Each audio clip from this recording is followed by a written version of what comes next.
heading home. From the west coast where we left off in our previous video, back to Colorado.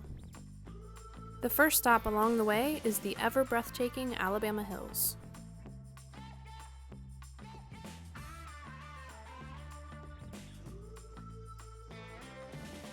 We've never seen the Alabama Hills so packed before. We're really lucky to have found a spot, even if it is a bit outside the main area.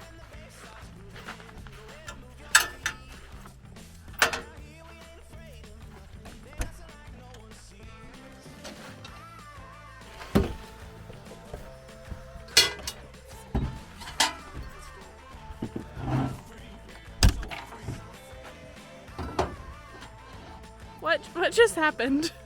So we got to camp and the key fob was inside and somehow the doors got locked. I think something fell on it.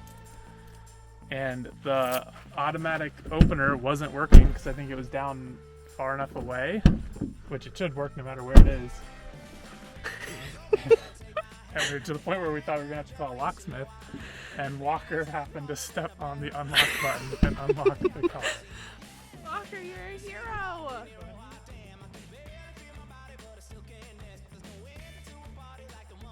That was insane. We were both freaking out, and my phone was in the car. Thankfully, Mike at least had his phone. He was getting it out, getting ready to call a locksmith or one of our friends that we know in the area. And we had just said there's a slight chance he might be able to unlock it, and then he did. I think we are just kind of losing our minds right now a little bit. Yay, we're not locked out. So our takeaway from the lockout near fiasco is to always keep our keys with us, because Walker obviously can't be trusted.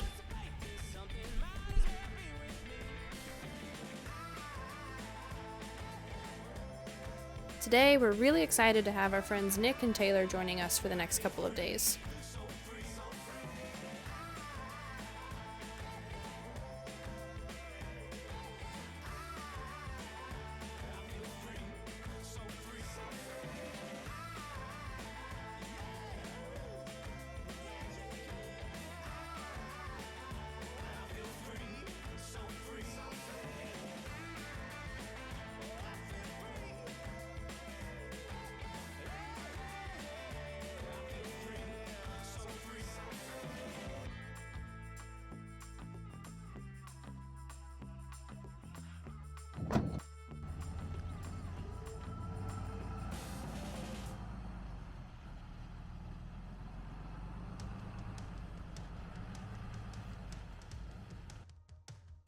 So, Brina's family actually has a cabin here in the Alabama Hills, where they have graciously hosted us a few times before. We're heading over there to hang for a bit and let Granger run around with some other pups.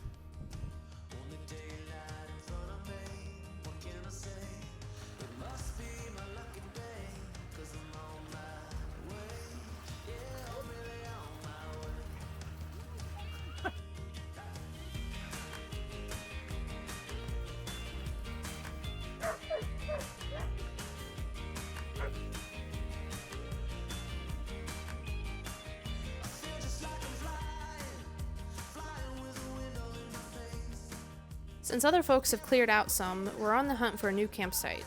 We'd love to find a spot within the cool rock formations that Alabama Hills is known for.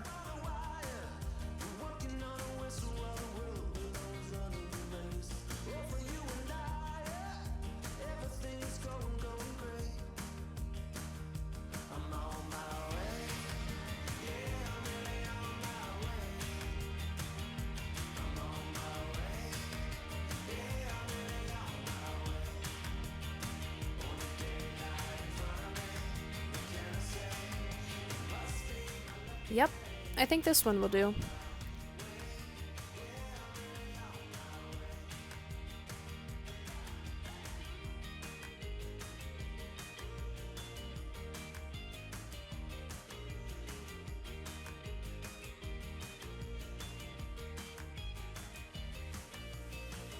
It just so happens that today is both Brina and Taylor's birthdays, and we feel that calls for a celebration.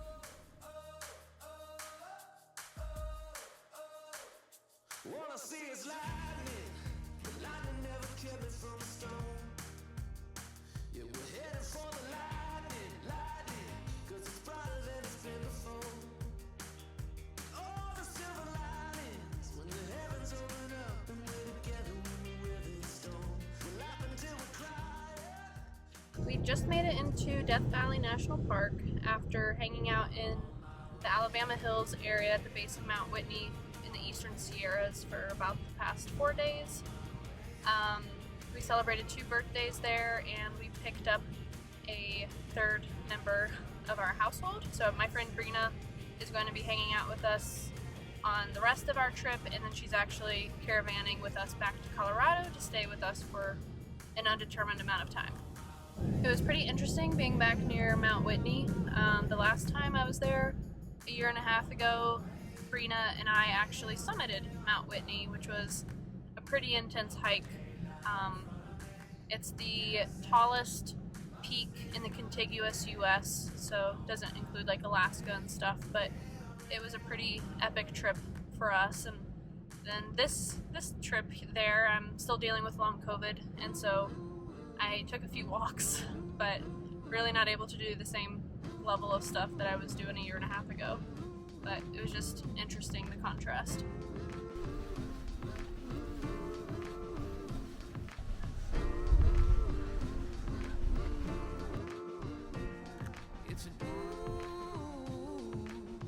Brina, smile! Yeah.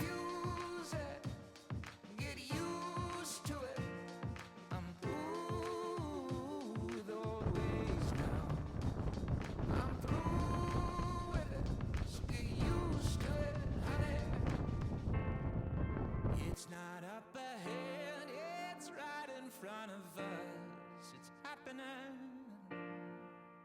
So Brina's been following behind us in her Subaru and sleeping in the rooftop tent, which worked out pretty well for the first night. Last night, we drove down a about 27-mile gravel road to the racetrack in Death Valley, and then we went to Tea Kettle Junction, which I loved. And then we coming out of the gravel road, right before we hit the pavement, Brina got a flat tire.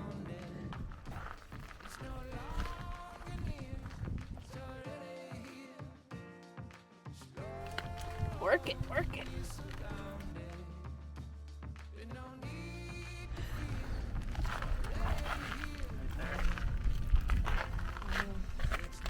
So there's just a gash. Son of a biscuit.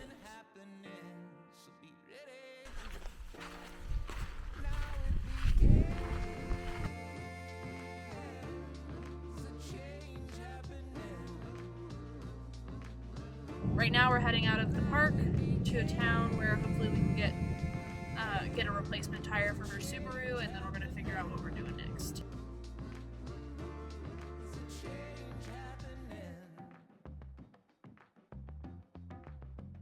Well, I'm happy to report that we got Brina fixed up with a replacement tire, though it did take the better part of our day to track one down. Even so, we made it back into the park just in time to catch sunset at the Artist's Palette.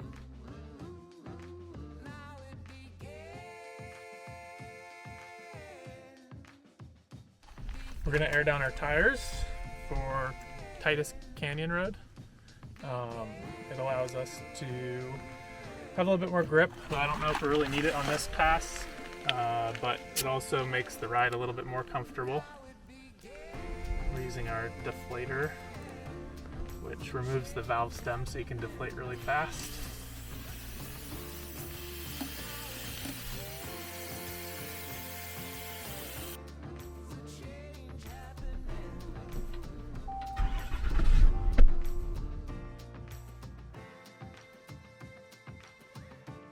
To get to the Titus Canyon Trail, you actually have to exit Death Valley National Park and cross into Nevada, where you can then access the one-way road back into the park and into the canyon.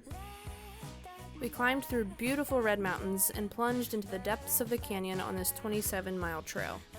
The terrain itself was mostly smooth gravel with a little bit more turbulent spots.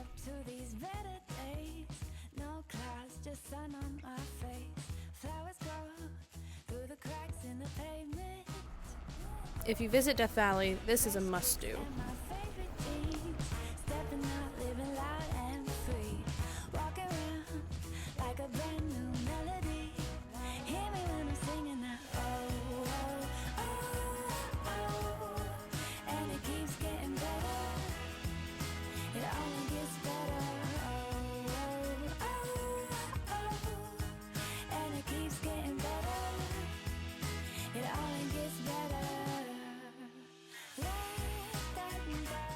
Badwater Basin, the lowest point in North America.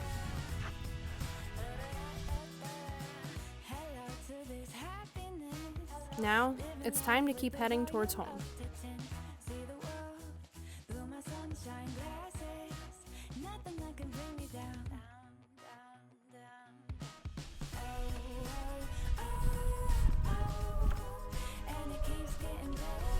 We bid Death Valley farewell and are setting up camp on some BLM land in a nearby town called Pahrump for the night.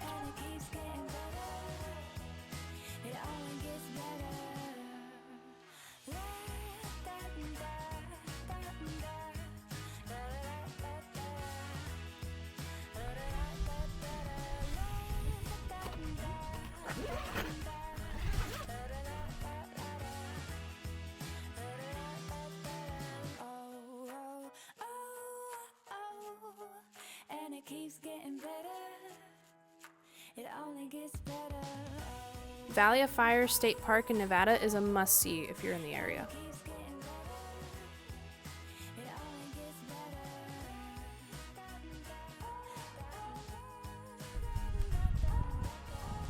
There's no question where the inspiration for the park's name comes from.